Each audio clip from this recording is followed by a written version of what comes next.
I'm going to roll a d3. I got Glenn. Glenn, what happened last time?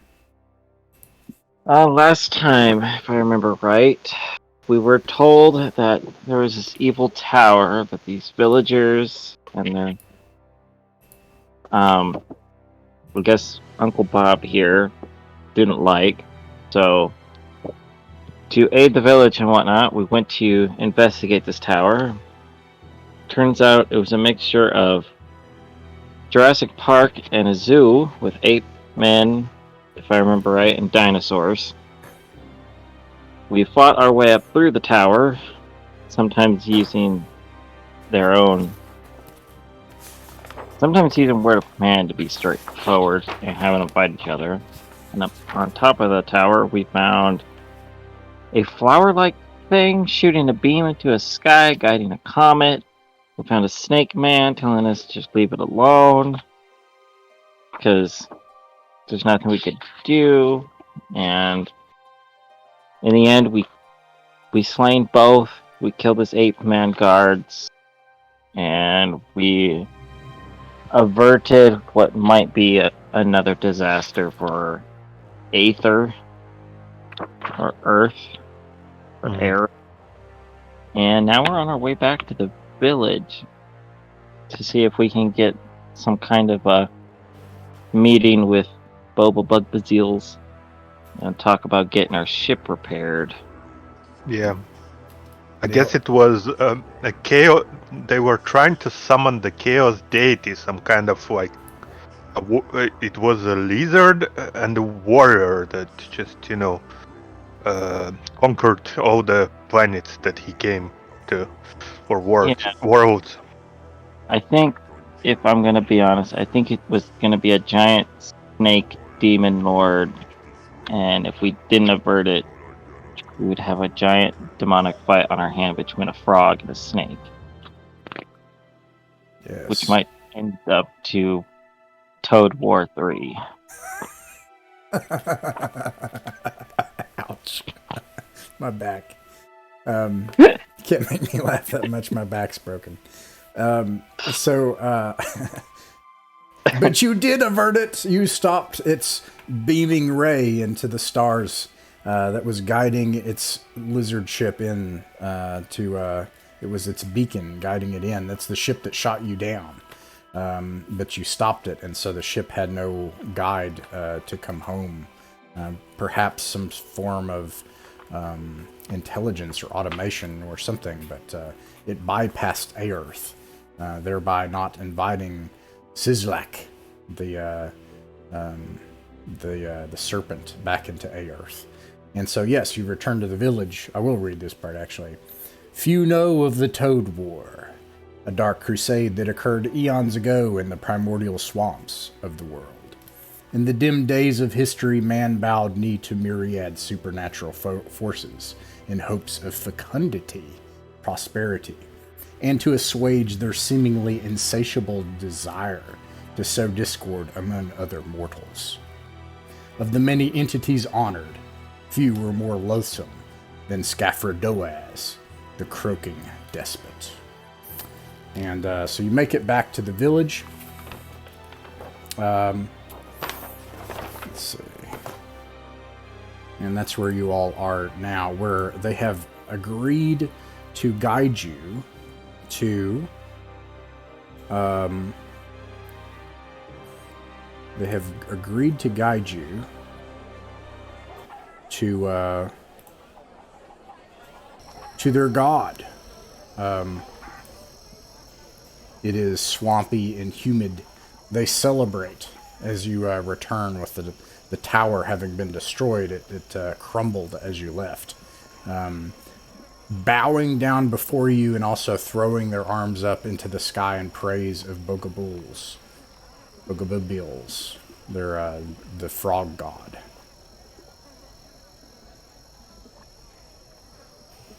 Hey, Darren. Morning, Ross. Sorry, I didn't mean to crash this. I'll leave right away. No, go for it. I pardon me. You could add a level 1 character if you want. I don't care. Yeah. Are you sure, guys?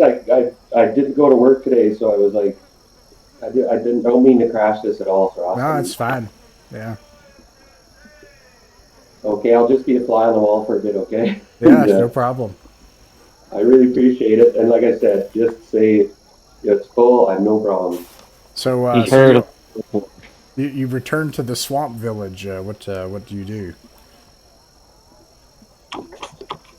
I mean, my first idea, healing if anybody needs it. I'm 6 out of 21 hit points. Not a game here. Oh wow. Yeah, it's kind of hurting. I think Anybody else? you can use lay on hands on yourself, can't you? Or can you not? I want to say yes. There's nothing in the rules that doesn't say no. Yeah, yes, you can. But ULS will happily heal. Well, I think I'll do it first then, and just privately heal myself here. You guys decide what we're gonna do next then. But I think that we should speak with an elder about the meeting with the Bill. Okay. You go to the hut, and the village elder comes out. Everyone's like bowing and praising and supplicating and everything to you. Clearly, you are the chosen ones of Bogabills. He comes out and he says, "Heroes! You've destroyed the Serpent Tower. Truly, you are the servants of the Frog God, then."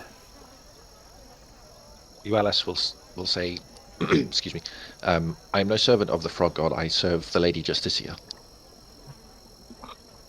He looks at like the guards nearby, all these kind of like hunched, somewhat deranged looking people, most of them fairly short and pasty looking.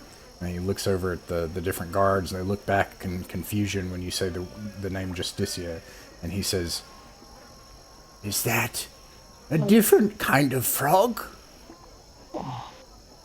And Patrick is gonna just, well, I mean, Patrick still remembers his previous self, and gonna say, "Oh no, my friend, we are. Just he got hit on his head. He is a little bit confused. We did as you asked us to do. May we speak with your lord?" With the destruction of the Serpent Tower, we've already begun planning the celebration this evening. If you'll meet us near the pools to the north of town, across from the dark pool where the Serpent Tower is, we'll introduce you to Bogabills. And everybody goes, "Bogabills," and they like throw their hands up and praise of Bogabills every time they say it. And then they go back to work. We might do that, my friend. We might do that. We'll be there, I think. And Patrick is gonna speak with you all. Well, we should pretend that we are at least the heroes they want us to be. It's gonna be more less troublesome, I would say, if we do that. Lady Justicia demands truth and honesty, so I will not be duplicitous in my dealings with these people. I understand I that, suspect but the lady's desires line up with Bogabills, and I will serve the lady I will serve the lady, and I will perform these duties that appear to be in the service of Bogabills, so long as they appear to line up with the lady's desires.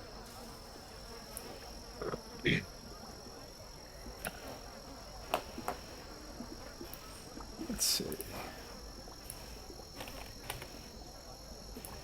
well, it is then fine that our that you have no problem with that. I don't know about that Bogabills myself, and Does anyone at least have knowledge about him? Who is the god of he is?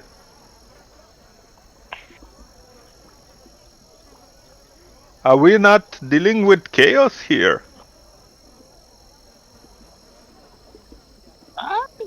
I would say yes, Jessica says. I mean, if we should know more about just bug baziles before we continue any further. Maybe we can. I don't know how much help he will be, but maybe we could go talk to the shaman, their spiritual leader, some more, as if we can learn more about this. I'm assuming he's some kind of demon lord of frogs by the sound of this, or some lord of frogs, since they thought Justicius was a different type of frog. If anything, Alice, we could you could be the strong silent type, and we can do all the lying here. Well, I We'll would say like that, as long as he helps us to fix the ship. Maybe we just can leave him for another day and continue with our journey. I'd have to agree. Let's see what we can do here. But in the meantime, while we wait for evening to approach, what should we try and do? Should we help the villager? Should we maybe we can explore these pools and see if there's anything around them that, if it comes down to it, we can make a quick escape to, or something. Because if this lord is some kind of divine creature, that he might not like the sight of a Justicia cleric in his midst.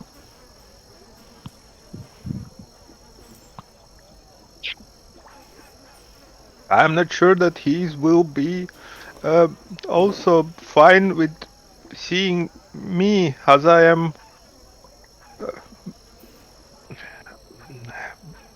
Also, do not believe in chaos.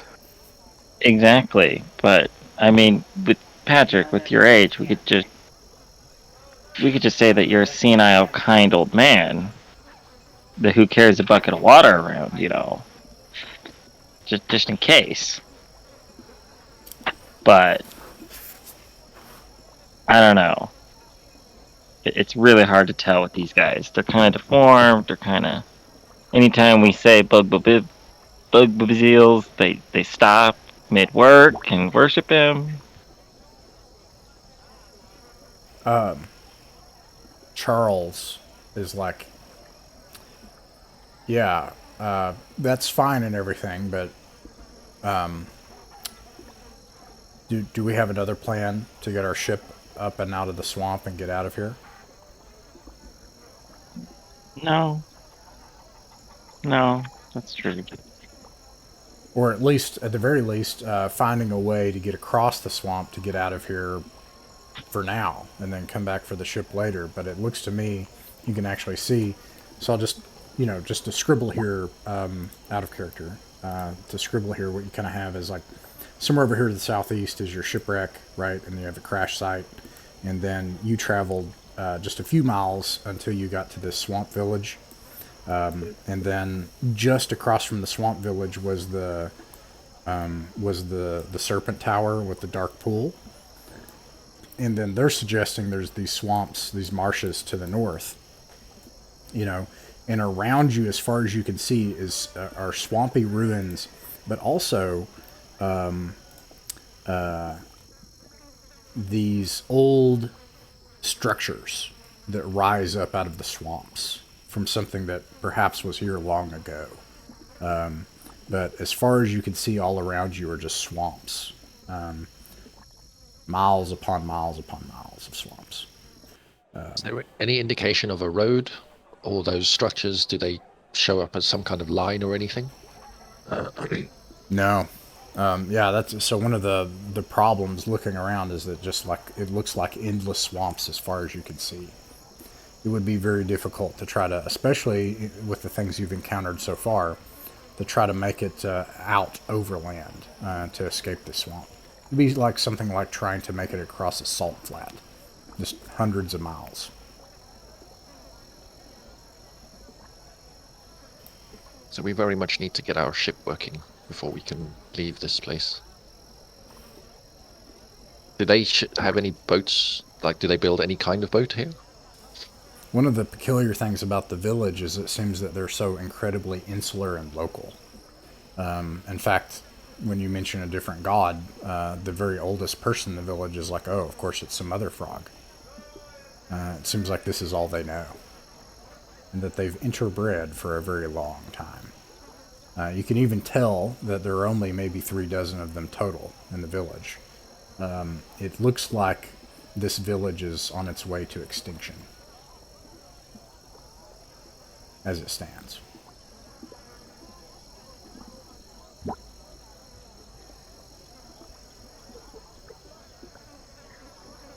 Well, unless anybody has any other plan, I believe we have some time until evening.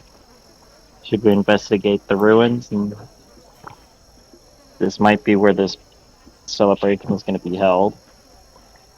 Seems like a good idea. All right. You want to go and take a look at some of the structures nearby? Yeah, sure. Okay. I mean, if we have time before the party starts. When you go out into the ruins to take a look at them, you can see that some of them rise some 40 feet up into the air. Some of them slant, lean off, as if the foundation of them has eroded over a very long period of time, even structures that are 20 feet tall. These ruins have a script on them, but interestingly, it seems to be an archaic and slightly corrupted form of your own common tongue. All of the ruins that you see here seem to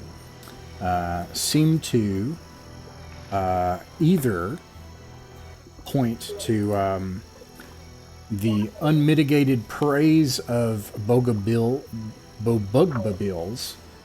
which you can see repeated frequently, or Scaphrgodoaz. It's obvious that these are two different gods.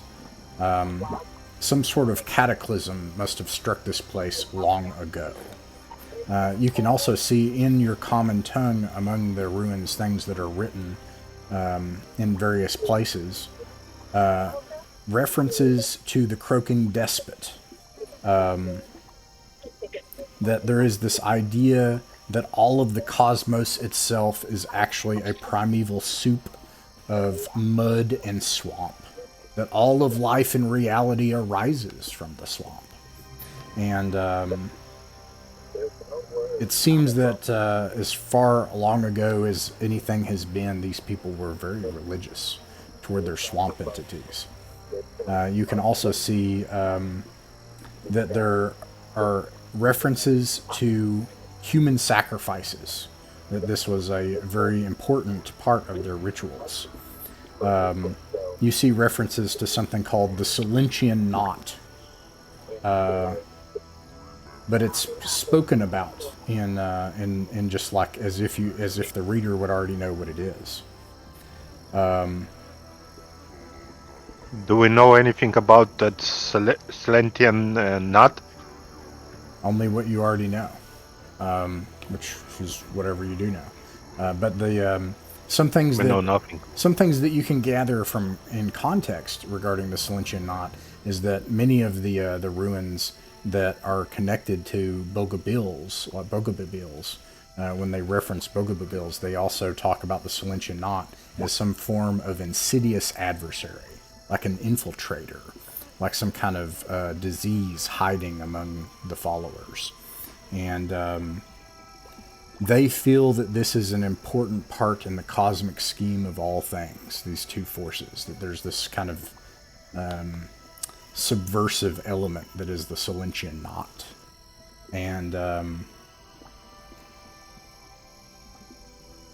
These are some of the things that you can find after hours of searching. But it's clear that not much can be gained from the ruins that hasn't already been picked long ago.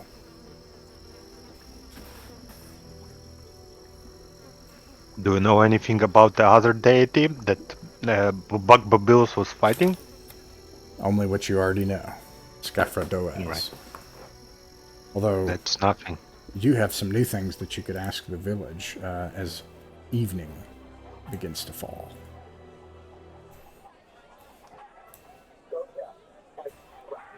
I guess Patrick is gonna come like to some kind, maybe to. We should probably go back to Elder and ask him about those things, because it seems like he's the only one who is knowledgeable enough to answer those questions. Maybe we should head back to the village. If it's alright with anybody else, and Rod, is it alright if I use second sight and try and gain an maybe glimpse an outcome of the future? Yeah, go for it. Alright, let's see how this goes. Okay, so 14, and the manifestation ends.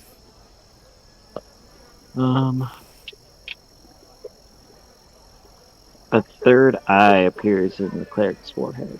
So I have a hint of possible outcomes.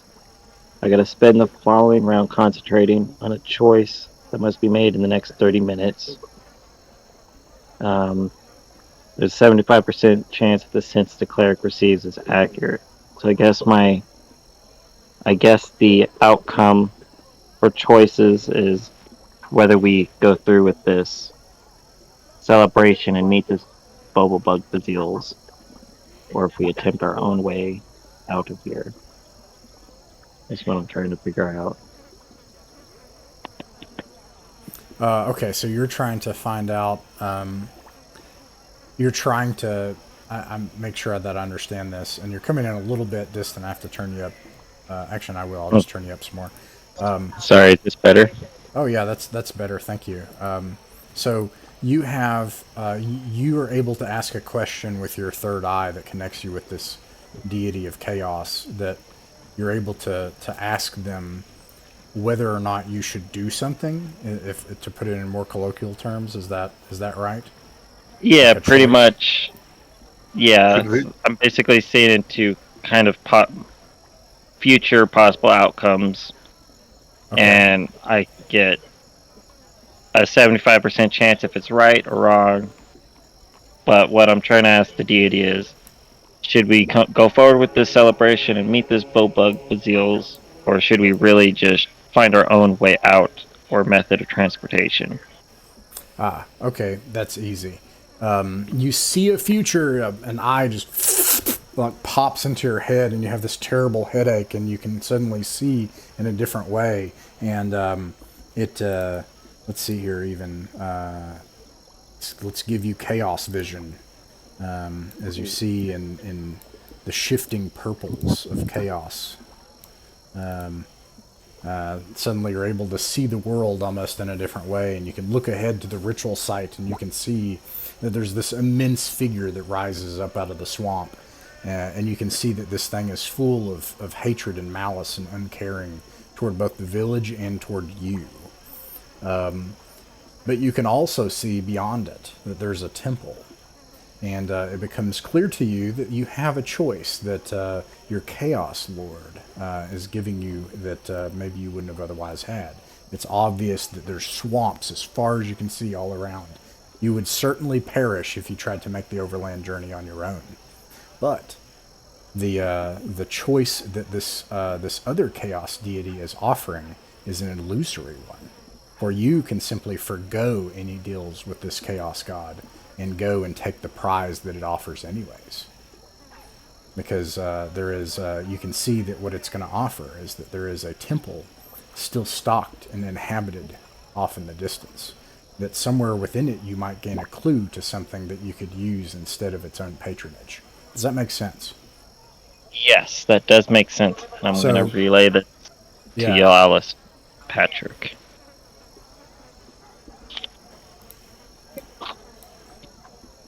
Tell him that this whole Boba Bug Bazile's thing is potentially false, and we might be able to find repairs at this temple. Chaos Lord is false. You shock me. I'm just saying this one Chaos Lord is false. So, now we have a third option on the table.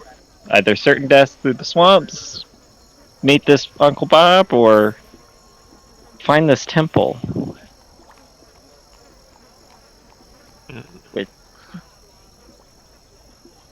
Which if it's in the direction past the ruins, of course through swamps and whatnot, we might be able to find, I would say relatively quickly, probably a day or two. But I'm leaving it up to Patrick and Goalis, since in alignment they have the majority here. To search for the temple. I've met enough Chaos Lords in my time. Well, I would say that I agree with the owls. I'm not inclined to have another deal with the Chaos Lord. Nothing good you can expect from them, that's for sure. Alright, then I agree with you. Alright, so you all depart the village and don't stay around for this ritual, and you head to the temple? Or do you head back to the... Okay. Alright. Let's see.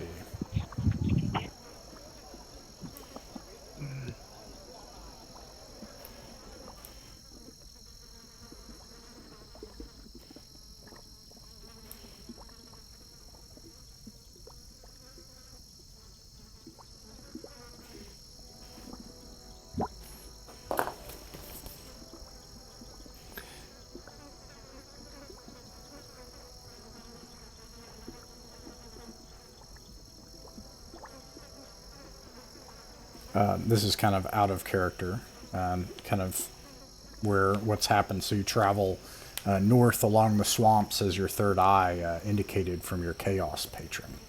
And finally, there's a breaking in the swamp. As long as men remember, the cult of Skafragadoaz carried out unspeakable rites in their squatting temples, situated far hundreds of miles from the edge of civilization. Tales of human sacrifice, squirming, mutated servants, rich but loathsome treasures were whispered of this cult. Now, it seems as if the cult has vanished from existence in history, leaving behind only some spattered veins that exist in the marshes. And now here you are, finding yourself before one such tabernacle, finding a Fane in the marsh. Full likely of riches and secrets and terrors of whatever the cult left behind.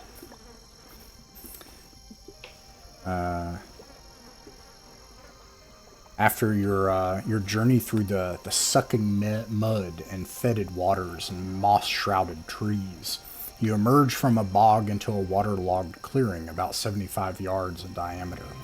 Before you is an outcropping of a mottled gray rock, protruding from the muddy ground like a wart.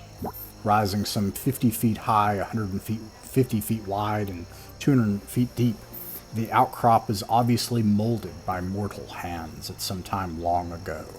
It is in the shape of a titanic squatting toad of crude appearance. It lacks windows. The only means of entrance you can find anywhere around it is a pair of 10 feet tall and 8 foot wide stone valves set at the stone's breast, and flanked by its broad, fat forelegs. What do you do? Now, I guess we're going to... Patrick is going to come to the door and and just check it out. Yeah, okay. When you approach... Inspect. All right. Sorry about that. Yeah, no problem. Yeah, you get closer to these two double stone door entrances. You can see that as you look closer, there are tiles. First of all, a pathway of hexagonal-shaped stone tiles lead like little stone lily pads, a pathway from the swamp's water's edge to the doors. And as you make it through the swamp, and you can see that the tiles, as you pass them, reveal a small carving of a fly, worn nearly unrecognizable by the treads of generations once ago, where probably thousands of sandaled feet landed on them. After you reach the doors, you can see that each door has a bas-relief carving of a toad that seems to watch you with mute interest. On a lintel above the portal is inscribed the words in an ancient form of your common tongue, "The Abode of the Toad." The doors are unlocked as far as you can tell, and it looks as if they swing inward on old, rusty hinges.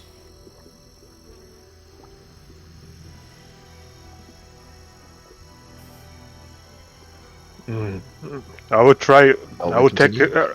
a rock and then just throw it through the doors. See if maybe there are any traps or something like that. Just in case.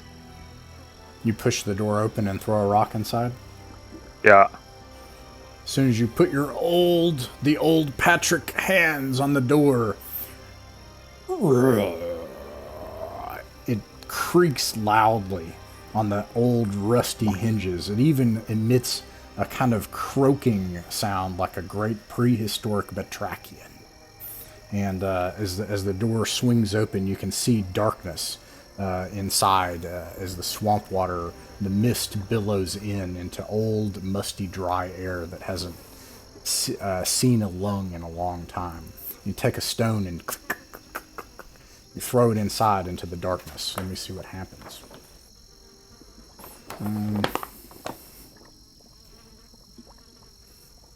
Let's start by putting you all here.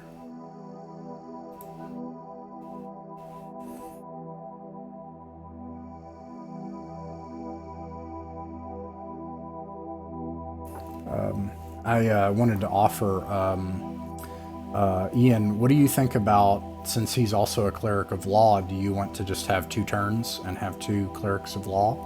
No pressure. I don't like doing that. Like if I'm playing a character, I just want to play mine.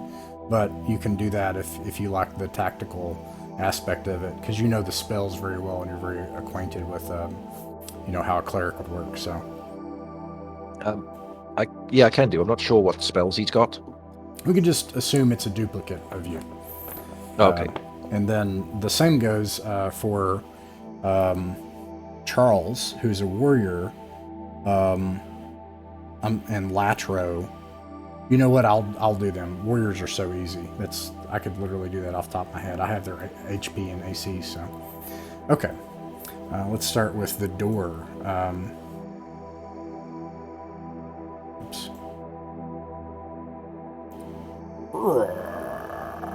You push the doors open and make that creaking sound. You can see stone tiles on the other side, and beyond the croaking doors is a vestibule. You can see in from the light flooding in, peeling frescoes against walls. Victims of the swamp's damp cover the eastern and western and southern walls. On the north side of it, beyond the vestibule, the temple stretches off into the gloomy darkness. The air here is less alive, but still moist, stinking instead of mildew, and the ghosts of strange, pungent incense trapped within the walls for a long time. You can hear the sound of trickling water very faintly in the distance. And when you throw the stone,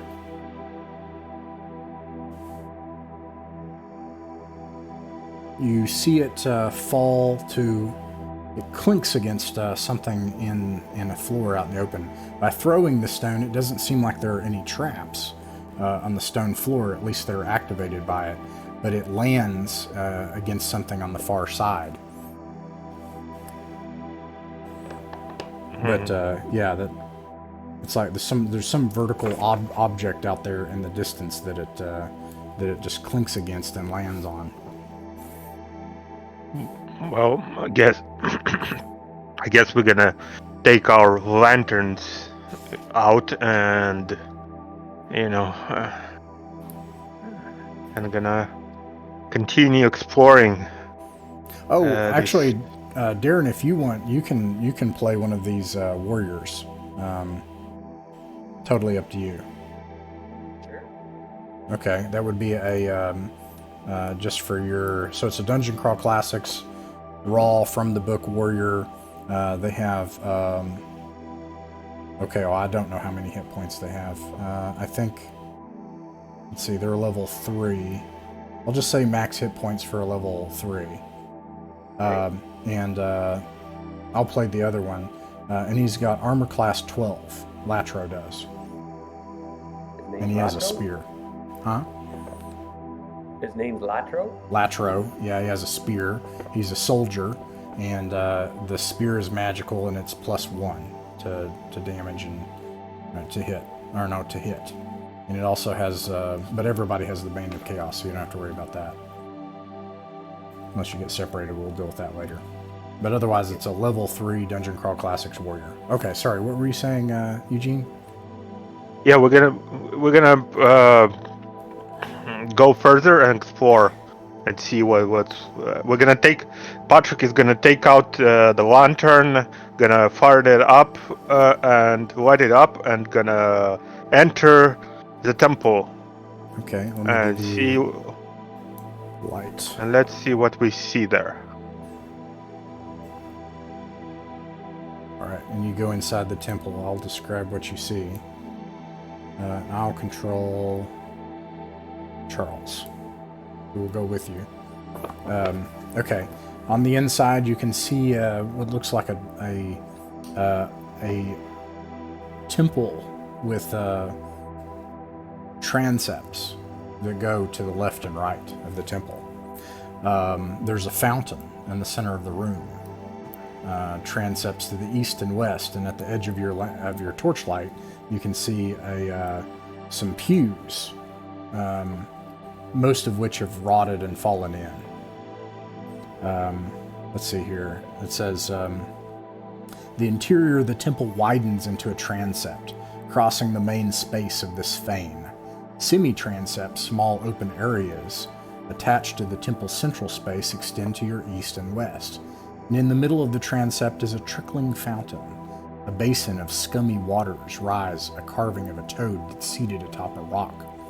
Water issues from the amphibian's mouth, and the flagstones around the fountain are a slimy and discolored algae.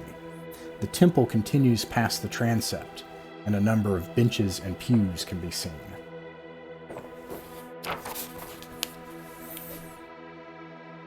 Well, Darren, I also sent you a link to the virtual tabletop if you want to, but you don't have to either. Totally up to you.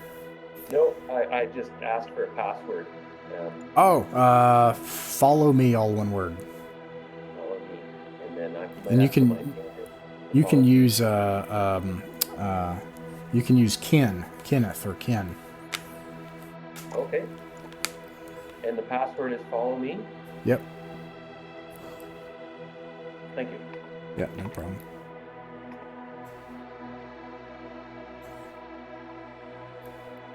Okay, sorry, Eugene. What were you saying?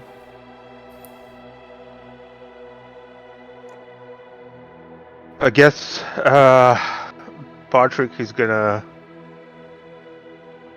slowly continue straight and see what's it seems like a church of some kind, and there is probably some kind of statue or something like that they worship. So that's what he figures, at least from what he sees. So he's gonna slowly just go and see what's that statue at the end of the that queue. Probably. The statue in one of the transepts, or the one at the fountain? He thinks like here the statue or something like that, because it's like a church, no? Or yeah, it's obvious that this is some kind of church, and you have pews and transepts with some kind of objects of religious worship to either side. go ahead. Yeah, I just want to go like at the end of the here, so. Or there's nothing here. Yeah, that's where he wanted to go actually. All right. Yep. Let's see here. As you pass the rows of pews, there are 2 rows, about 25 feet long, rough-hewn and mildewing, collapsed, many of them. They number 16 in all, running down the north nave of this temple, separated by 10 feet wide center aisle and 10 feet wide aisles along the walls. The walls bear more peeling frescoes, images, and set high upon the east and west walls past this are 8 3-foot-tall niches, 4 on each wall. The depressions each hold a statue the shape of a squatting winged toad. And then once you get to the end of the nave in the temple, you can see that there is a railing that separates the nave area from of this fane from the apse, the area of central worship on the other side. There's a gap situated in the center of the railing that allows passage to the altar. And on the left-hand side of this opening stands a 2-foot-tall metal toad, perched atop a 3-foot-high basalt column. The toad's mouth is open, and you can see the glint of treasure that can be seen in the darkness. It looks as if people had put offerings in its mouth. Beyond the railing is a hulking idol depicting a massive batrachian. A simple stone altar dressed in faded green altar cloth rests before the gigantic toad's form. And before the offering block is a 10-foot diameter circular depression set in the floor for unknown purposes. So you got this 10-foot tall, or 10-foot wide depression that sits below it, an altar, and then this huge stone idol on the opposite side of it. And you can't see what's past on either side of the railing because it's some kind of, it kind of blocks your view from where you're at.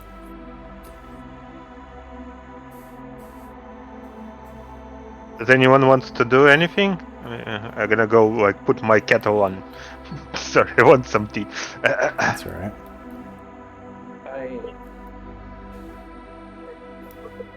Latro is just following old Patrick so far, keeping an eye out in the ceiling and all around. In particular, he's noticed a door on the left, halfway up the pews. Yeah, there's a door there on the left, halfway up the pews. That's right. Would that be? Latro kind of looks at the others. So, do you think we should look beyond that door over there first, so we get no surprises? And I was also wondering what this was over here. Is that a thing? I believe I'm gonna him. I think it's these guys. Let's see here. I believe. Well, I'll tell you actually what you see over there. That is a semi-transept that separates off, from the main worship area of the temple. You can see that the transept ends in a small altar. And on top of the altar sits an idol depicting a grotesque frog with razor-sharp teeth and talons. Its mouth is full of the depiction of mangled bodies of various sentient races, of which you can pick out humans, elves, dwarves, orcs, and even ogres, hanging and askew in its maw. Limbs dangle between the giant's teeth. The monstrosity's feet stand more members of these races underneath, all of them groveling in supplication or gazing upon its visage in horror. You can see more peeling and faded frescoes in the walls as the torchlight flickers off of them in the distance. And you can see that slumped against the north wall here is a humanoid shape dressed in homespun clothes, a rope belt, dirty and unkempt hair, and you can actually hear low, agonized moans emanating in quick, shallow breaths. It seems to be a person who's still alive. Well, I would say we should go see what we can get from this humanoid. Euelis, what are you doing?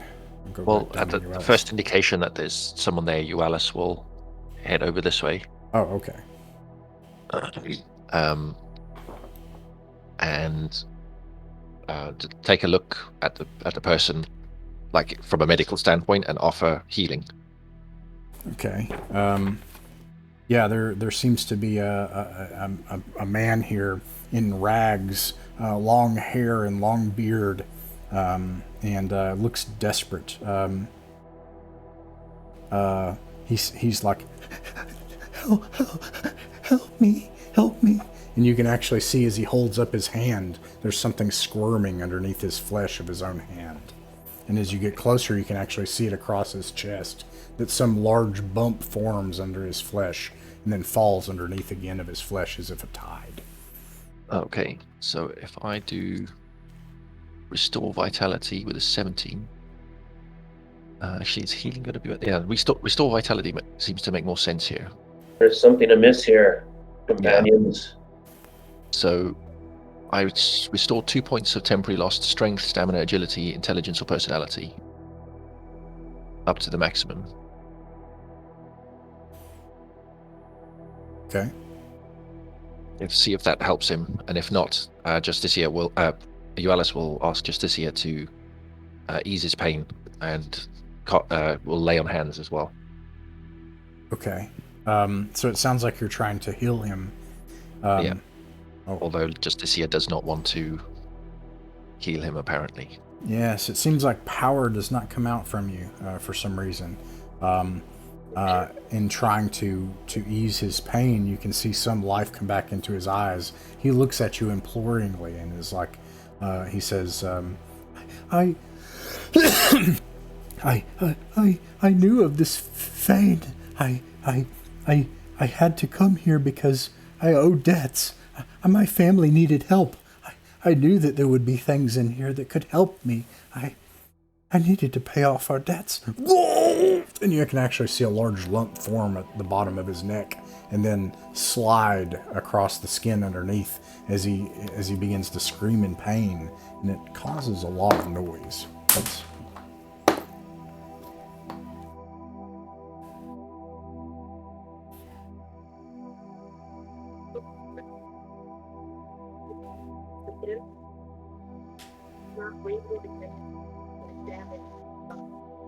Oh, sorry. I'm. Are you back, Eugene? I probably missed what you said. Did you say something? Yeah, I did. I'm so sorry. I'm so sorry. Go ahead. I missed. No, it. it's not a problem. It's not a problem. I said, well, can you? Where are you from? Is he old man? I'm not old. It seems I'm from the nearby village. And he bears down. Something is really painful happening to him, and he holds his stomach, and he says, I'm from the nearby village. No, please. And then finally, you can actually see parts of, he starts to shudder, and parts of, his neck almost kind of fuses and grows this big lump of flesh right here. And then off from his side, his flesh bubbles up into a big blister, and he screams in pain, and it explodes. Oh, oh, jeez. And I was just about. sorry. Can we try to judge? That's. I think Patrick would be the one who wants to. Doesn't matter. He wanted just to jump away from it when he explodes. Oh sure. Yeah, there's a mixture of a greenish, bright pus mixed with all the blood and flesh as it burst from his side. And he's still whimpering, as it seems like there's this swarm of these big, fat mixture of tadpole with lizard things, and they just swarm. There are dozens of them. They pour out of his body. And with him still whimpering, they swarm over him and start to eat what's left. And the rest of them, finding a new meal, flop onto the ground and all start slithering towards you. And you can roll for initiative. Here. But if he's still alive after our fight, if it helps us, I'm gonna do Restore Vitality and burn some luck to get a high roll. That's alright with everybody. All right. What did you get, you Ellis? Oh, there it is. 10. All right, you got a 10. 9, sorry. Oh, 9, okay. 9. You Ellis got a 9. What about Patrick? 6. 6. Patrick got a 6. Lotro. 11. Latra got an 11. Okay, and then Jeffica, sorry. 10. Jeffica got a 10. Oops. And then I'll also roll for Charles. He gets an 11 as well. Okay. Charles. Okay. So the first person able to act, unfortunately, are all of these tadpoles. A swarm of things that spill out from this. And they have an area attack. It creates a carpet around you of gore-smeared 3-inch or greater long toads with tails occupying a 20-foot square area. Everyone nearby, within 20 feet, it gets to attack twice. That's everybody. So these attack rolls will apply to everyone. And I'm just going to make sure if it's action die. I want to make sure. I don't want to disadvantage you all with that. No, it looks like it just can do that. That's actually all it can do. So it's going to do that once. And I will apply that to everyone. So thankfully, you're all able to back away from these things and knock them off of you as they start to try to swarm up your bodies. And it is now Latro's turn. Latro is going to, now he's level 3, so I have my Mighty Deed die too, right? Yeah. How many of these things you said there were? It's a swarm that's covering a carpet of a whole area about 20 feet around you. Do I sense that they'll follow us? Probably they're seeking us for next victim, I'm sensing. So I'll get behind me, and Latro will start kebabbing them with his spear. Okay. Attempting to skewer as many as he can. Give me a second. I'll lost my character. I'll see if the character sheet's wrapped. I've been working on it here, so hopefully. Oh, you can just roll analog dice too if you want, and you can assume at least a +1 to hit, and then your magic weapon does another +1. So +2. Yes, sir. Pardon me. Oh no, sorry. I've just. Oh, that's going to be a miss. I rolled a 4, and Right. even with the deed die, it's not going to cut it. I don't think. Okay. So I got a total of 8. 8. All right, Jeffica. You can burn luck, right, in DCC? Yeah. Yes. And actually, you know what? I think I mentioned this before, but I'm okay with burning luck for everything. Tipping something over, an attack roll, everything. So if you wanted to burn luck, I don't know what his luck is, though, to be honest with you. I was going to roll for it real quick. But I would for hate now, for you to burn luck because this is also a player's character. But I guess if it's a matter of survival. I understand. So I'll just go with the kebabs, but I missed. Okay. So I'm like frustrated trying to stab these things, and the slimy critters, stand still.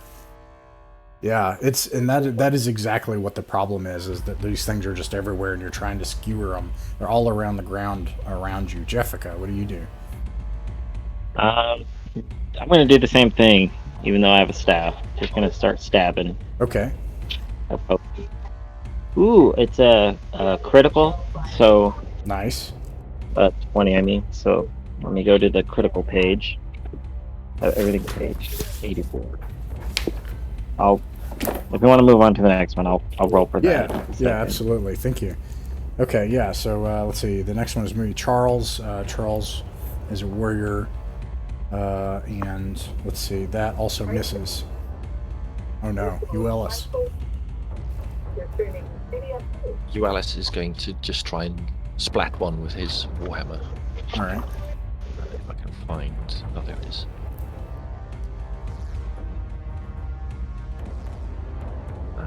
So 12.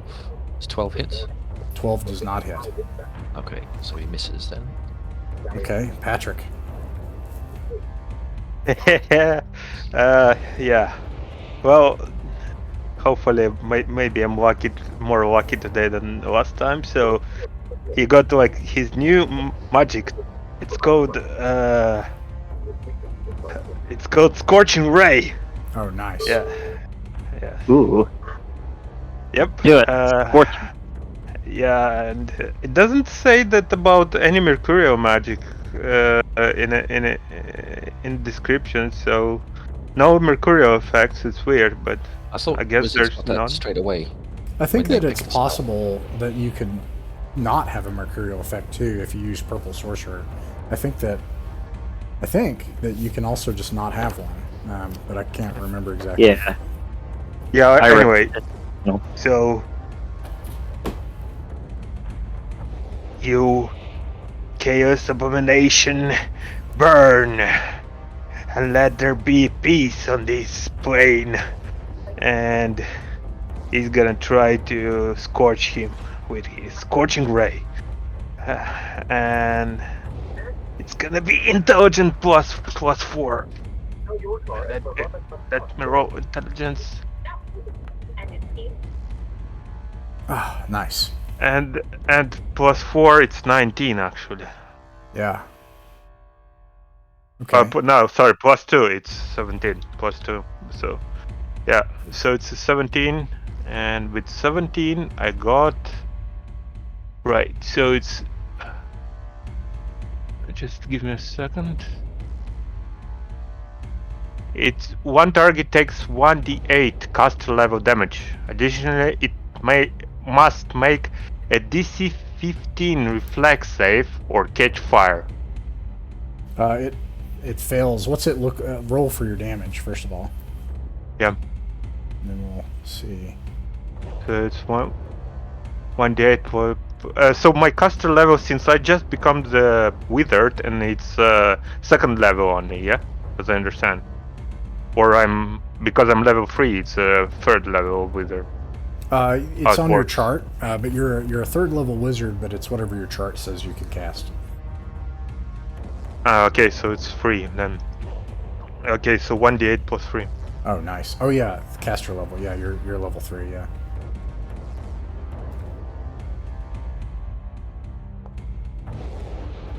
Nice. That's 11, and it catches on fire as well. Yeah. So the fire roll d6 for fire damage. I'm kind of condensing a couple of things here.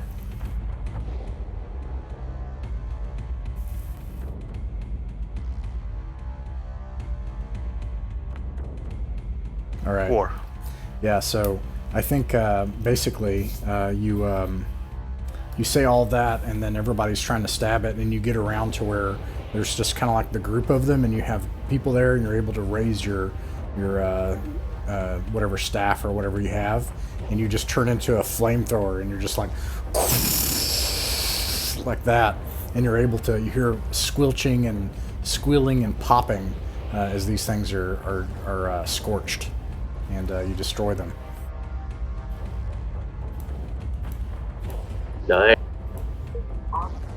Nice. I hear that in some countries they eat frogs. Maybe somebody wants to try one.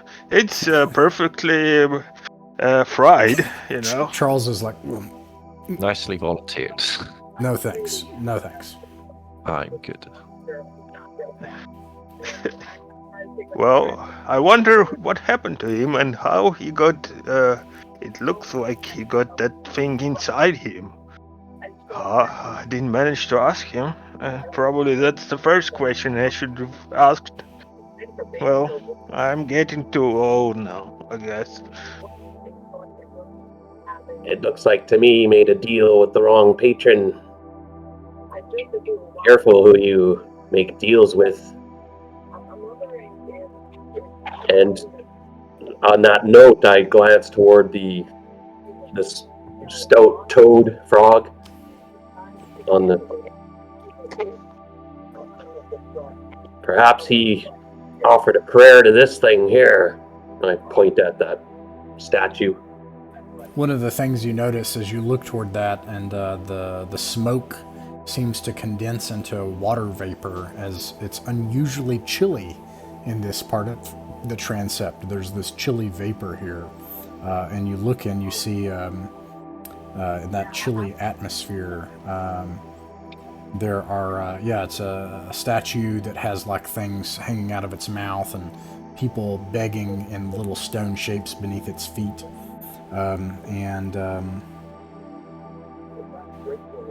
You can see that the paintings behind it depict a crowd of supplicating beings. There are members of the crowd that are humanoid, but some of the beings in the pictures around the statue are also people that have mixed frog-like features. Other depictions show frog-like creatures being impaled on long spikes. It seems like these various frog-mixing people were at war once.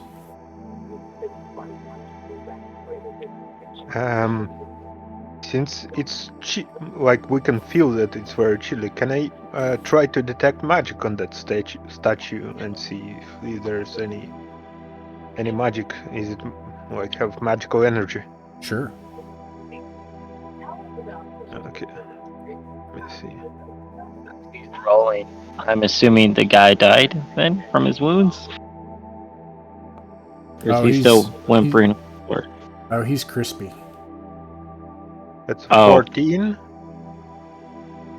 And 14 means the wizard is aware of magical enchantment on any object or creature within the range. What's the range? Decide and see if you feel anything else. Doesn't say a range, actually. Wait. If it's a range, it's 30. 30 feet, Yeah. Okay. So, that basically quite a ways back here, all the way through here. So let me see here. There's nothing magical about this, and so what you're able to deduce is this chilly vapor is actually some kind of, some aspect of its construction in relationship to the land. It's actually technological in how they constructed this building. Let's see if there's any other magical stuff that you would see. It looks like all the other things within that range are not magical in nature, but I also, all of these various things seem to be mechanical in nature, not magical. Right. Okay, so it means like, well... Or biological. Yeah. And Patrick gonna look at that burned corpse. May you rest in peace, you poor fellow. Ulish will be with you. And Patrick's gonna say, I think I saw there is a statue near the entrance to the how it's, I don't know how it's called, this part. How would you call it? Like the altar? The central part near the altar. So I think it had something valuable there. I'm not sure if we can touch it by our hands. Maybe there's a trap or something like that. Do you want to inspect it?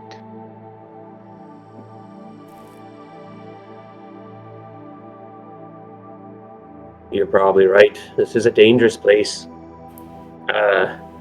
You say that this was mechanicals in nature. Is there? I'm just going to check out the pedestal and the statue and behind it and such to see if there's anything more to this area, or we should move on. And follow his advice. Yeah, it doesn't look like there's anything more to the area. Let me see. Yeah. And the actual limbs and stuff that were hanging out, these were like part of the statue. They're not like body Right. parts. Yeah, they're Yep. carved from stone. Yeah. Yeah. Cool. Oh, yeesh.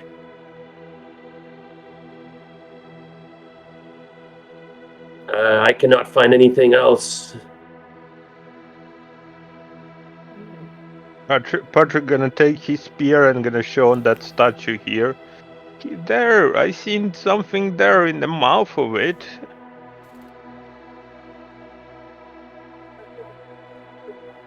Check it out. There's also another door we could check. Yeah, I think we should check out the door before we prod any more of these machines. These chaos machines. Who knows? If we prodded that statue even further, we might have to fight a stone frog. Okay.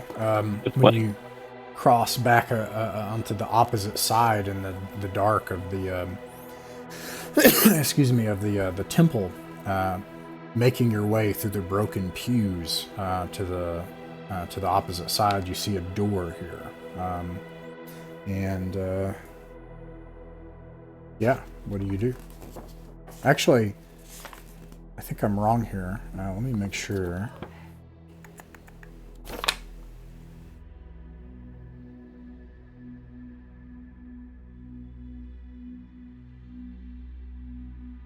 Yeah, a wooden door bound with iron set into the western wall. Waterlogged, but still in good repair.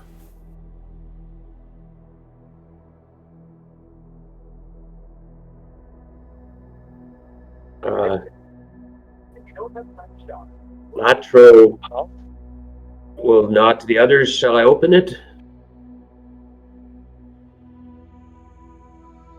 Try, but be careful. Don't have very nimble fingers. Does somebody know how to search for dangers? Well, the only thing that I can deduce is if it's magical or not. Patrick says. As you get closer to the wall here, I'll also note that you can see in your torchlight the images depicted on the frescoes. You can see that they depict subhuman-looking men, dressed in crude furs, locked in combat. One side led by the same figure in an effigy. Each faction are warring bands. Each faction of the warring bands bears frog-like totems. But the ones borne by the side opposing one of the sides is depicted, the totems are depicted in exceptionally poor manufacture. So basically it's showing this war between these two subhuman factions, and then one of the factions is depicted as kind of being like idiots, and having crappy weapons, and their god sucks. Ancient propaganda, perhaps. Yeah, probably we know who are the idiots are. It's The other side. yeah, and it's probably Babu's minions. Something tells me. The village we came from is any indication that seems likely. Yeah. So nobody wants to open the door. I mean, we're just gonna be staring at it. You, Atlas, will open the door. And it creaks, but the hinges hold. And you open the door. It looks like it, after opening it, there's a spiral stone staircase winding down into the darkness. Oh. What do you see there, you Alice? Just a staircase for now. I can't see. Is there no light in the temple? Or was just my character doing something weird? Oh, there we go. That's better. Okay. It's just the way the line of sight is working. It's a bit strange.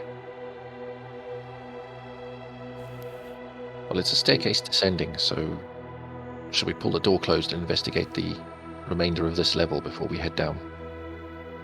Yeah, let's see. Maybe we can find something valuable, and well, of course, more that could help us to fix that ship. I don't mean money, no, but yes, to fix the ship. Alice will pull the door closed behind him. All right. Then he's actually going to head down this way and investigate this 1-3. Let's go. Oh, I see. There's only one light source, that's why. It seems it's me, the light Yeah. source. Alice also has a lamp, but I mean, on the map, it doesn't make that much of a difference. Okay, I'll give you an oil lamp here.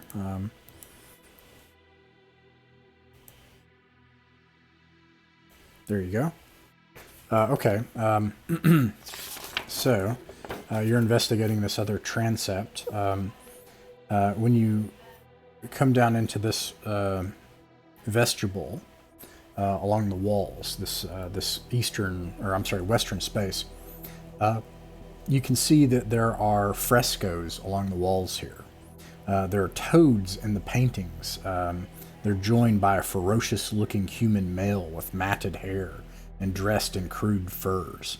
He bears a grisly totemic rod adorned with a malformed skull that bears the traits of both man and amphibian together. And also near the western wall is a stone sarcophagus bearing the life-sized effigy of a human figure resting atop its lid. The sides of the coffin are decorated with bas-relief carvings of toads of alternating size.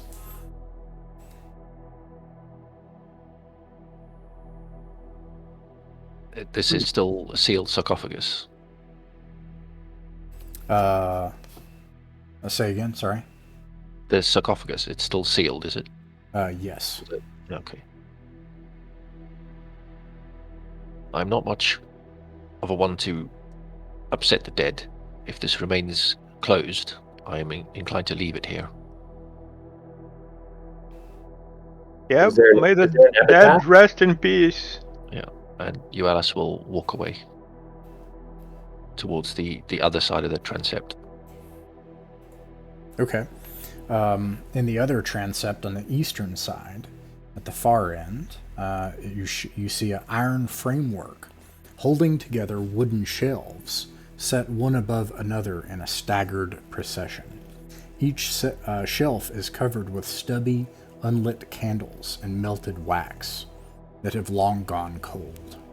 There are more frescoes painted on the walls here depicting tadpoles spawning, maturing, and then departing into murky pools. Yeah.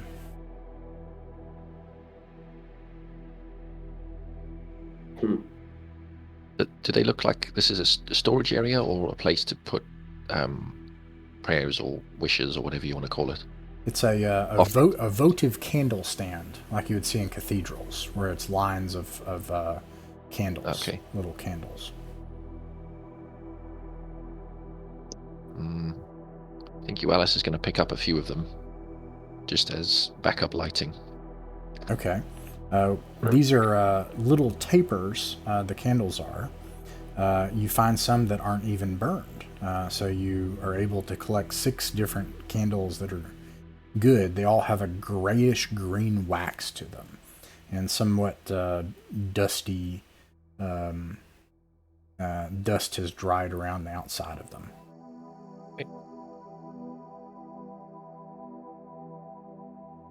Recommend you not light those candles. Natro says kind of squeamishly. It's just for emergencies, I think. Would you each like one, and he'll offer one to each of you? I'll kind of be repelled. It's like a piece of poison to Latro. Okay. Yeah, Piper. Well, thank you, but I think I have enough of light source with myself. I will let those candles be in your possession. Okay. Let's go and investigate the other transept.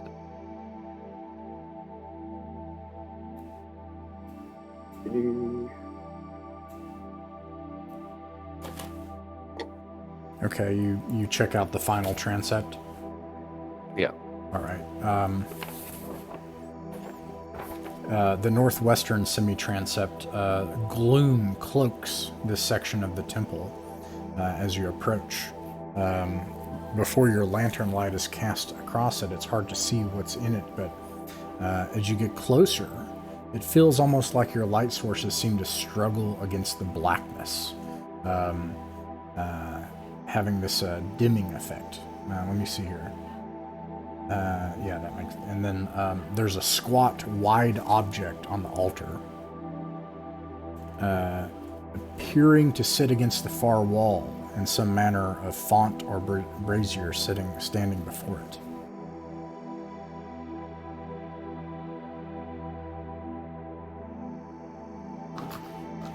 I have no intention of lighting this brazier. Suddenly, all of your lights go out. Ooh.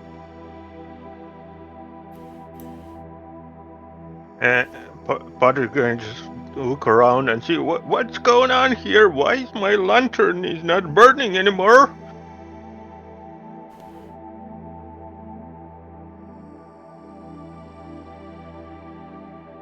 Still got those candles? I do, but I'd rather try and relight my lantern. All right. When you relight your lantern, it does relight. It seems like you have to fight to get it to light, though, and it's difficult. Yeah, I think Patrick is gonna do the same. Okay.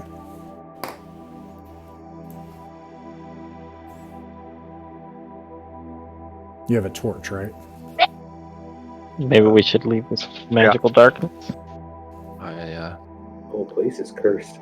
You can see well, when you get closer in the dark, this altar, what you see is it seems to depict another frog-like figure. Before it is a 4-foot diameter bronze basin, supported by 3 4 feet tall legs. The basin contains a thick soot-colored liquid like black quicksilver, and a marsh-like odor wafts into the air from the liquid.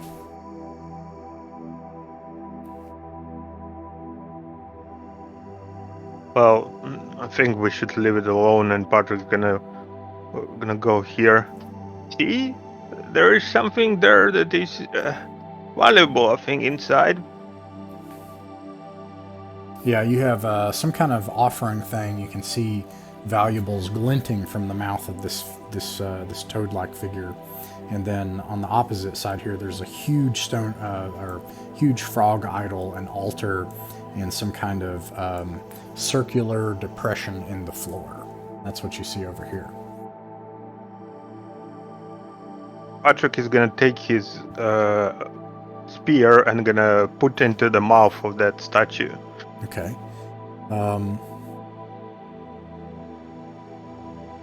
Make a intelligence check.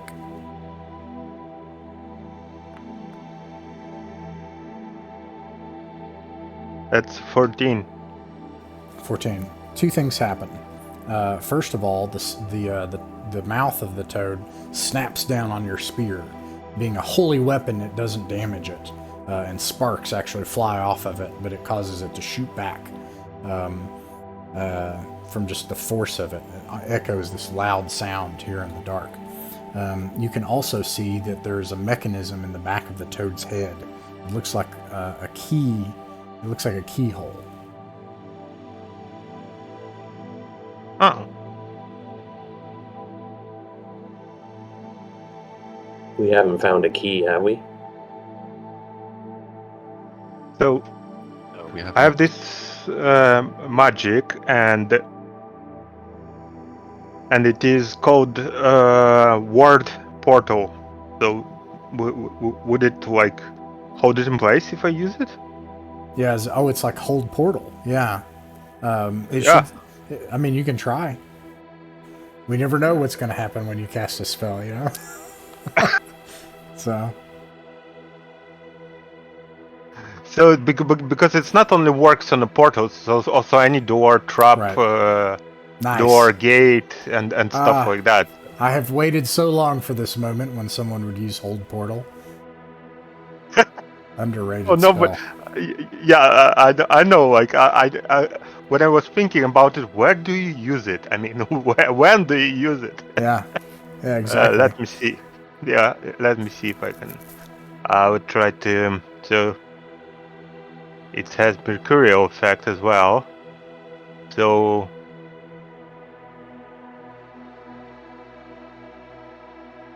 it has mercurial magic, fear and loathing. The caster for forbidden knowledge inspires fearsome antipathy in intelligent beings. Friendly allies are immune, but all others are affected as follows. So those of half the caster HD or less must make a moral check or flee. Those of greater HD focus all their attacks on a caster. So there's nobody here, so it's not applied to me, I hope. Right. And so let's see if I'm gonna succeed.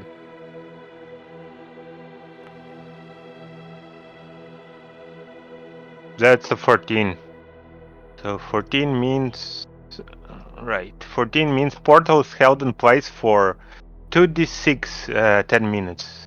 Okay, and you do it on the toad's mouth, right? Yeah. It's clear to you, and if you put the spear into its mouth now, casting your magic on it, that it shudders and is unable to close its jaws. Huh. I knew that spell would be useful someday. I wasn't sure when, but it seems that's the moment. And I'm gonna try to take all the valuables from there. All right, you reach in and you have a stack of things you're able to take out, which also have a number of coins resting upon them. You pull it out of its mouth. You find 500 silver pieces within, silver pennies. Nice. And they're a stack of discs made of platinum. Every single one of these 10 platinum discs worth 5 platinum pieces apiece. So 500 pennies. 500 silver pennies. 500 silver pieces. And then 10 platinum And then a discs bunch worth 5 platinum pieces each.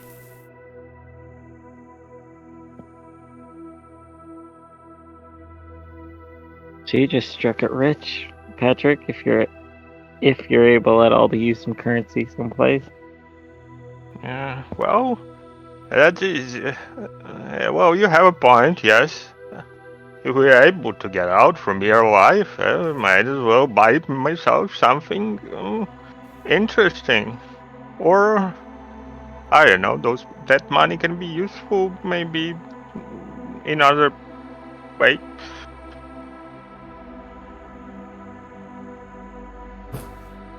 Job, wizard. Much appreciated.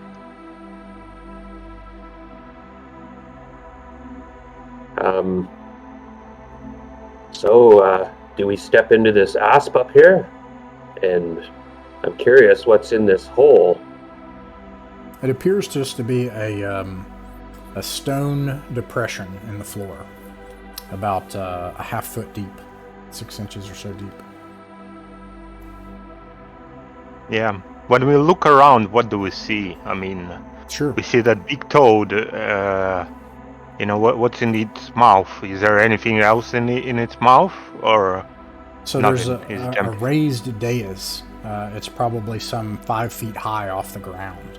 And there's a great stone idol that reaches 20 feet tall, a big warty toad. It has vestigial little bat-like wings on its back, and a series of dangling barbels, like those of a catfish hanging from its lower lip. It has 4 eyes, a pair of each residing on either side of its head. It glints dimly into the gloom, hinting that the eyes are fashioned of a crystalline substance.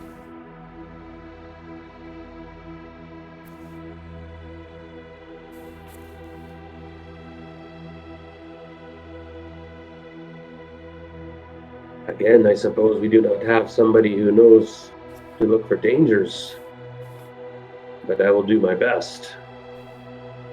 And I'm curious if the dais Yeah, I'm just gonna search around the base and the dais, and I'm gonna avoid touching the statue so far. So, and I'm tempted to poke it with my spear, but Patrick, as you get close, you realize that something seemed off when you took a moment to concentrate to see if you could detect magic. That was Patrick, right? That wasn't you, Ellis? Uh-huh. Okay. So you took No. It's Latra that came to check the. No, I know, the but statue. back when you did the detect magic thing, right? That was Oh, sure, Patrick. yeah, yes, Okay. yes. And you realize like something was a little off, and now as you get closer to this, you realize what it is. There's something magical about this, but it's currently inert. There is a magical potential to this, but it's not active. Yeah, and Patrick gonna look at Latra. Be careful, young man. It still has some kind of magic inside of it. It's not active, but don't wake it up. Otherwise, when you search around the statue, you only find a stone statue, except eventually you do find a lever on the back end of it, a manual lever on the back end of it. But otherwise, you don't find anything else. another mechanism. I fear to draw it. And quick question though, as I search, this is an altar. I'm assuming this altar stone or something in front. Is it got just a hunch? It doesn't have wax on it, does it? It's blood stained, or what? Can I tell? Yeah, the altar, when you take a look at it in the lantern light, is a simple stone block that's covered on its top by a green wool cloth, and atop it is a bronze triptych. Discolored by verdigris, and the icon depicts three different aspects of some great winged toad. One of which is the great winged toad that you see the idol of. The second is a titanic toad with fangs and claws, mouth choked with masticated human bodies, and the third is that of a fat, ebony-hued toad whose entire body is covered by nauseating tadpoles. And it looks like black viscous slime oozes from the toad's mouth. So some kind of holy icon sits here depicting these three toads coming out of it. Wow. I don't touch it. I'm like, whoa.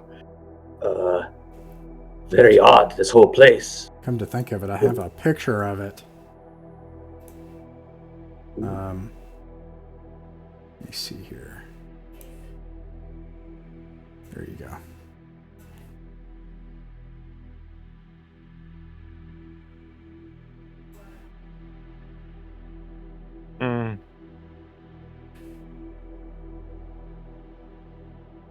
Wow. It looks like a tribute to that toad god. Indeed. I don't think it's wise to touch it. Let's leave it alone. Indeed. I agree. And the lever probably will... I sense danger with it. But if we want to pull it, we can pull it.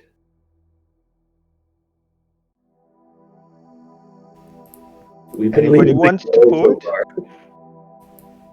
it? Anybody wants to pull it? No? I'll pull it.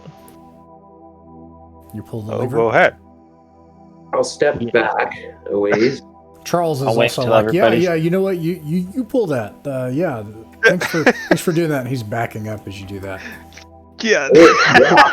Yours is just left. I'm gonna be like over here, probably. Yeah. Patrick is gonna be preparing his magic All right. Yeah. So Jessica, you go up and you pull the lever, it kind of like catches on some old grime in the mechanism, but you're able to pull it down.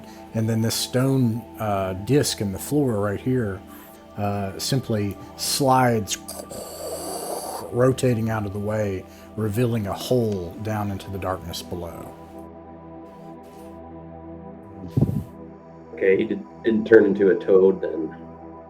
It looks like there's a No. shaft, a stone shaft that goes down into the dark about some 20 feet into the dark below. You can actually hear when it opens harsh croaking toad sounds emanating from the pit, as well as a fetid odor of moist air wafting up from the depths. I'd rather use the stairs than drop down. Yeah, is there any way to just, get down? Maybe some ladders or something to There's you still know, the stair. somehow You to still climb have down. a whole There's some staircase to stairs go going down. around here. I'd rather use those than climb down that hole. Yeah, it's just a 20-foot sheer stone shaft down in, and then below that, just darkness. Right. Okay. Well, just just let's go maybe there and try the stairs. You all go down the stairs? Yep. Okay. Yeah, no one wanted to jump down into the croaking pit, so stairs it is. Could lower you with a rope. Yeah, we can try that. We could have tried that, but I think stairs is much more comfortable. Must have a feeling that lid would close when you're down there or something. Oh yeah, did you put the lever back? Close the thing? You know what? That's a good idea. Yes, I'm gonna push the lever back up, and hopefully it closes. Okay, yeah, you do that. Let's see. Let me give you all your lights back. Right again. What'd you say, Ian? I was going to say, can we get our lights back? There you go. It's probably hard to tell. You're just in a very narrow space here. I'll describe it. Actually, I'll just move you out into the hall because it doesn't matter. The tokens are kind of big. It's a very narrow space. So I'll move you all out here. There we go. Okay, so as you descend down into the stairs, the stone of the stairs is worked smooth, as if thousands upon thousands of sandaled feet have made it here some time long ago. Otherwise, the walls through here in are natural, untouched caves, untouched by labor. And you can see it winding through at the bottom of the landing into a long corridor with a door to the south. Whoops. A door to the south, and then you can also see a door on the far side, and then a hallway that goes north and south. Oh, maybe we should just, go to the first door, and check it out, see what's there.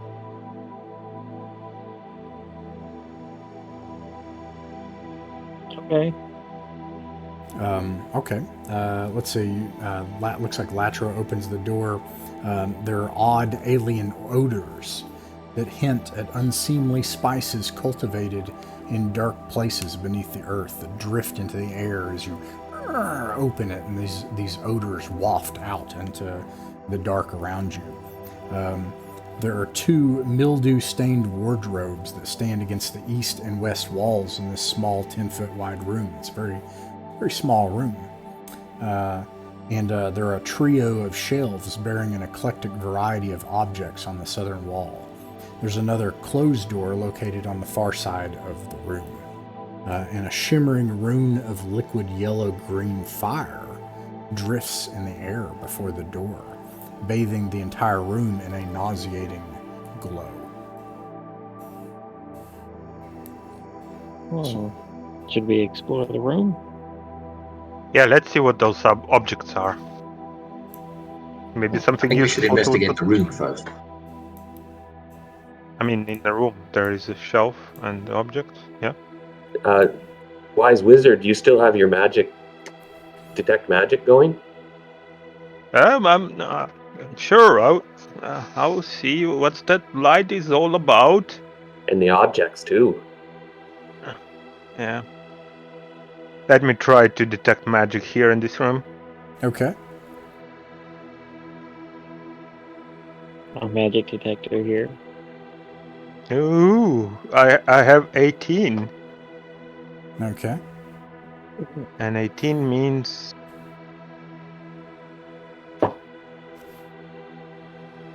And 18 means...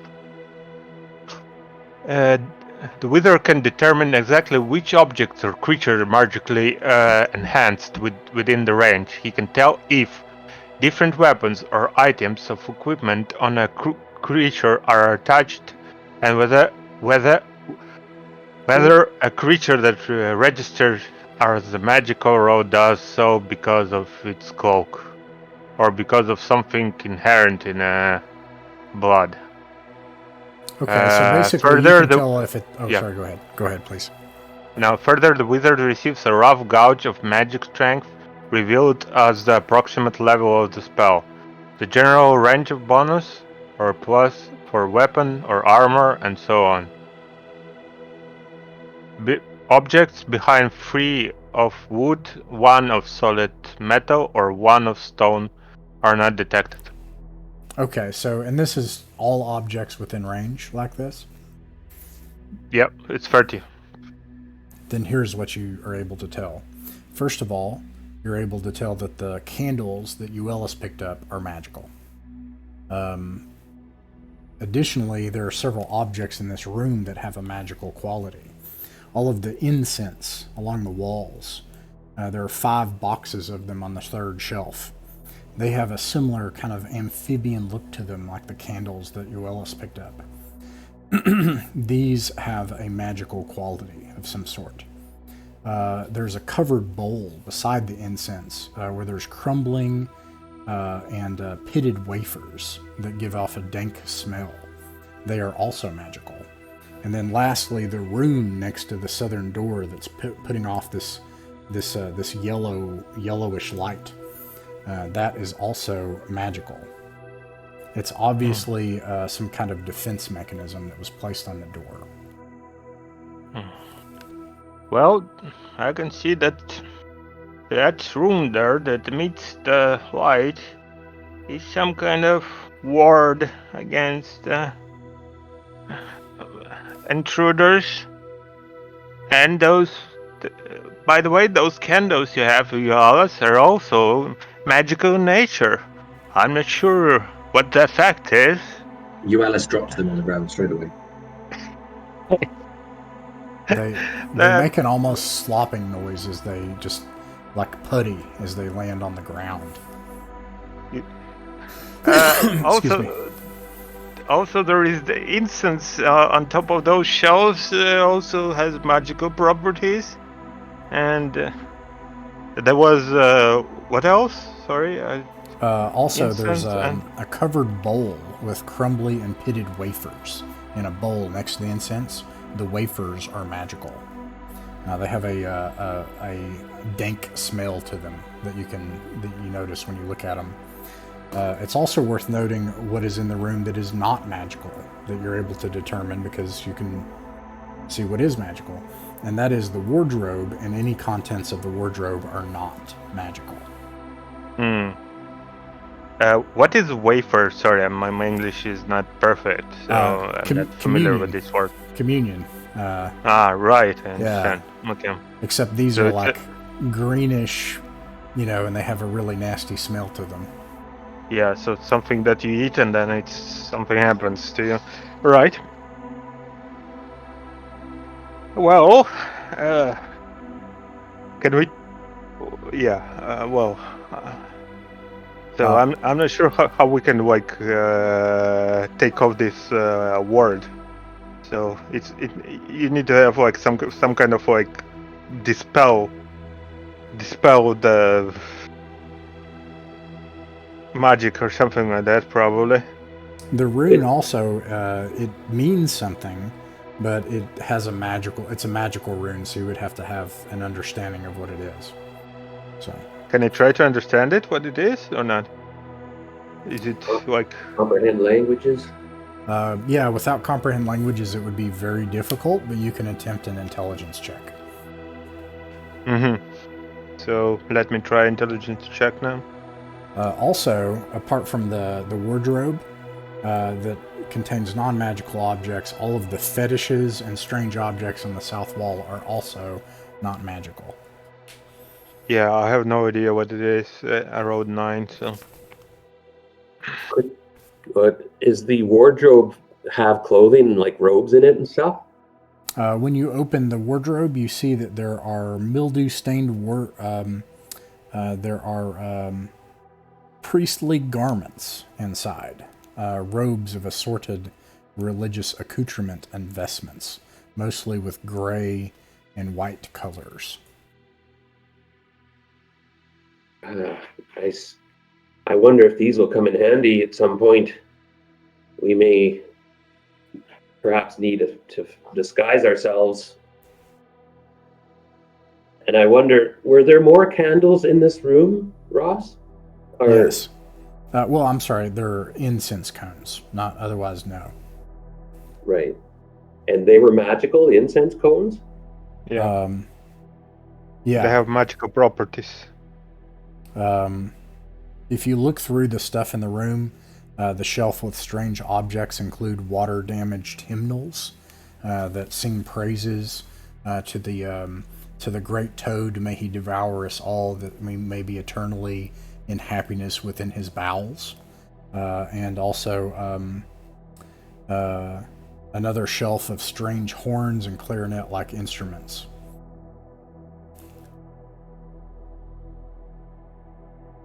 Yeah. Maybe we should... Sorry, go ahead. No, go on. I was saying this rune, this trap, it's on this side, it's inside this room, and so maybe it's trying to keep something in and not people out. So I would say maybe we should investigate the other hallways and see what's there before springing this trap. Well, True. I have no idea what the rune means, so... Old wizard, do you think perhaps the incense plays a part in disarming the ruin? Like, what would happen if we lit the incense in the room? I'm sorry, child, I have no idea. The only thing I know that it has some kind of magical properties. Why? What effects does it have? I have no idea. If you want to try it, I better stay away from that. You can lit it, and then let's get out from the room and see what happens. I don't want to ingest this kind of chaotic incense. Wise counsel. What do you all say? Should we test this out or leave this place for now? Perhaps more clues can be found later. But I will take a set of vestments that were in the wardrobe. They're very light, and so it's easy to crumple together available vestments, and so you have a number of vestments that you're able to carry, put in your pack. Can I put them on? Sure. All right, I'm going to dress up as in one of these vestments. And I say, in case we need to trick a guardian or something.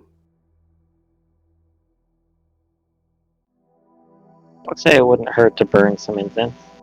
I mean, I'm chaotic, so it may not affect me, but definitely maybe the lawful character. You, Alice, and Patrick. Well, Jessica, if you want to try it, I will be outside in the corridor. Yeah, me too. We can light it in by the door and then bugger off. So, Jessica, you like the incense? Yes, indeed. Okay. I'll move you in here and move everyone else out, and they'll close the door. And And let's see.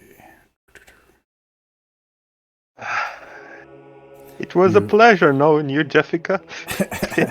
You light the incense, and it has an obviously strong, like swamp smell to it that fills the room, and it swirls around the room and around the rune on the door on the south side of the room. You can make a fortitude save.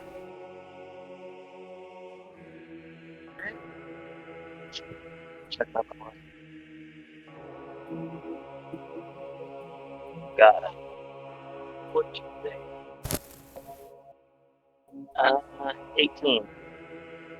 Oh, nice. 18. Okay. You start to begin to sense visions, like creeping into your consciousness, much like the icon that you saw of toad beings commanding the multitude of all of humanity on Earth. That you push back against it. Who is your god? First thing is Azita Haka. Tell us about Azita Yeah. Haka. Well, not much is really known, but he is. Give us like the one a sentence deity. version, like sand god of the whatever, you know. Oh yeah, he's a sand god of destruction and a semi-lord of snakes. Snakes here, even in the depths of the toads, the great toad's lair. Here, surrounded by because all lords of chaos are the enemies of all others. There can only be one in the end, sort of thing, and they all strive for greater power.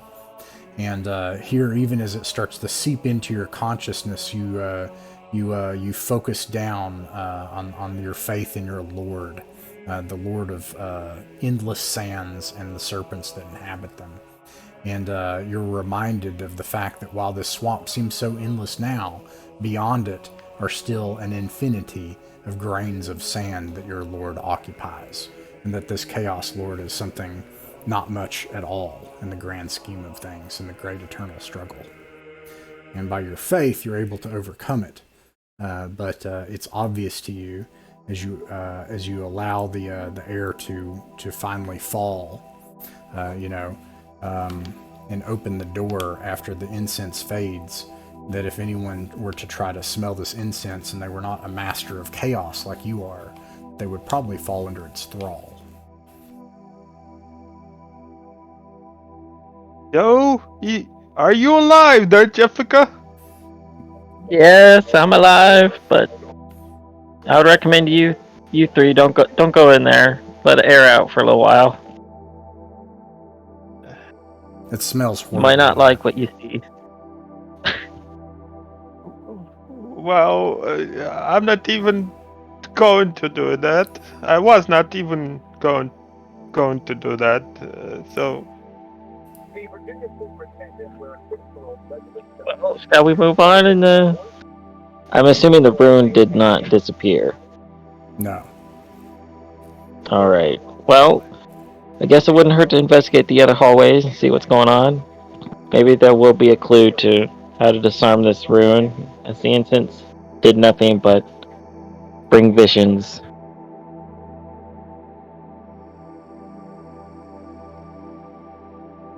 well, let's go and see what we can find here. We still need the ship to fix. Maybe we can find something useful here, except money. I don't think that money is gonna help us to fix the ship. At least not here. In this hallway going north and south, you see a door in a small alcove to the north, a long hallway to the south with a series of doors on the east wall about halfway down. And as you continue down the hallway you're in, there's a door on the far side. So where do you want guys to go? I would say let's go to the door on the far side. But it's up to you three. Here? Oh, sure, let's go there.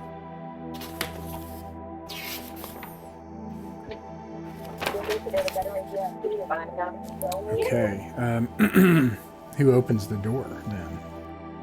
The door is made of heavy wood, like the one with the stairs leading down, set into an iron threshold.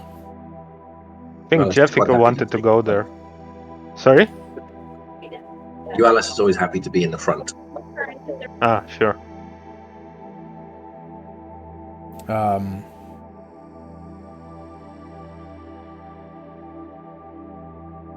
You open the door, and you can see on the far side a ritualistic chapel with frescoes and scenes depicting unnatural things. And that is where we'll end today.